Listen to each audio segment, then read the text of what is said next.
Dalam penelitian, karena ini mengambil sampel dari populasi, sering akan terjadi kesalahan sampling atau sampling error.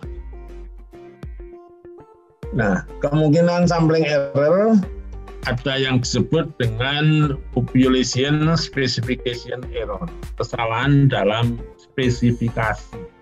Ya. Ini dicontohkan dari penelitian internasional. Penelitian ingin meneliti tentang masalah breakfast, ya, tentang sarapan pagi, tapi sampelnya diambil dari bapak-bapak.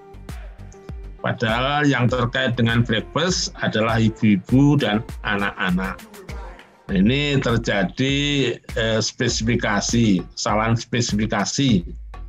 Jadi seharusnya kalau penelitian itu tentang breakfast itu adalah ibu-ibu dan anak-anak, tapi sampelnya diambil bapak. Sehingga terjadi kesalahan spesifikasi. Yang kedua, ada sample frame error.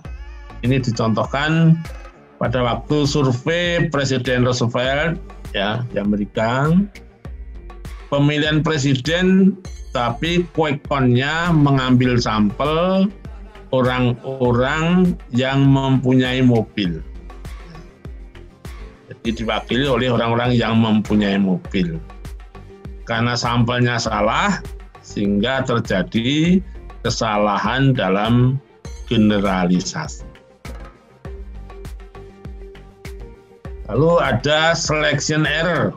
Ini kesalahan mengambil sampel. Seperti Bapak Ibu waktu arisan diminta mengambil, tapi ngambilnya salah. Ya, tidak sesuai dengan nomornya sendiri. Itu disebut dengan selection error. Nah, ada juga yang non-respon. Non-respon itu misalnya jumlah sampel ditetapkan 60 orang. Tapi dari 60 orang itu ternyata yang mengembalikan kuesioner hanya 30 orang. Berarti yang merespon instrumen yang diedarkan oleh peneliti itu hanya 50, ya. Jadi dalam non-respon ini misalnya sampelnya 60, ternyata yang mengembalikan hanya 50. Berarti ada 10 yang tidak merespon. Nah, kalau terjadi seperti ini, misalnya dari hitungan sampelnya sudah ditetapkan 60, maka waktu mengedarkan kuesioner itu supaya ditambah, misalnya 10 lagi. Jadi instrumen diedarkan pada 70 orang. Jadi ada serepnya. 10 orang itu diharapkan kalau terjadi non-respon, maka sampelnya akan bisa kesalahan dihindari. Lalu sampling error, ini adalah kesalahan yang disebut dengan kesalahan dalam pengambilan sampel yang terkait dengan ketelitian. Ya, jadi ketelitian sampel itu ditunjukkan dalam bentuk sampling error. Ketelitian sampel itu adalah selisih antara rata-rata populasi dan rata-rata sampel. Misalnya mengambil mahasiswa di suatu perguruan tinggi, rata-rata populasinya 3,5 IP-nya. Nah, ternyata waktu mengambil sampel rata-ratanya 3,4. Nah, perbedaan rata-rata populasi mahasiswa dengan rata-rata sampel itu disebut dengan sampling error. Nah, sampling error ini tentu dihindari dalam mengambilnya. Ini contoh juga istilah lain, no coverage sampling error. Jadi misalnya dalam populasi itu ada kotak, ada segitiga, ada bulatan, ada bintang. Tapi pada saat mengambil sampel ternyata bintang tidak diambil. Berarti terjadi kesalahan mengambil yang disebut dengan no coverage sampling error. Bagaimana pertimbangan menentukan jumlah sampel? Jumlah sampel. Nah, pertimbangan memilih jumlah sampel yang pertama adalah pada level of precision sampling.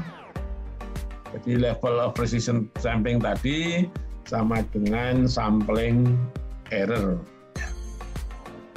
Jadi ini menunjukkan tingkat ketelitian dari suatu sampel. Yang kedua adalah confidence level. Ini tadi sama dengan kesalahan dalam mengambil sampel.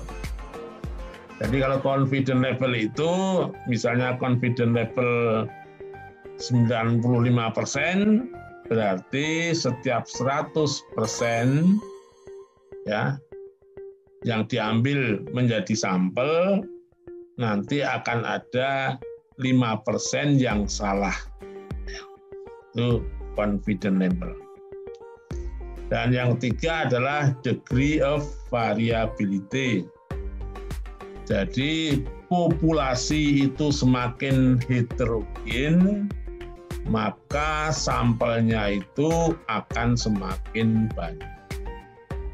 Sebagai contoh, air 1 galon itu homogen, maka diambil 1 cc saja sudah homogen.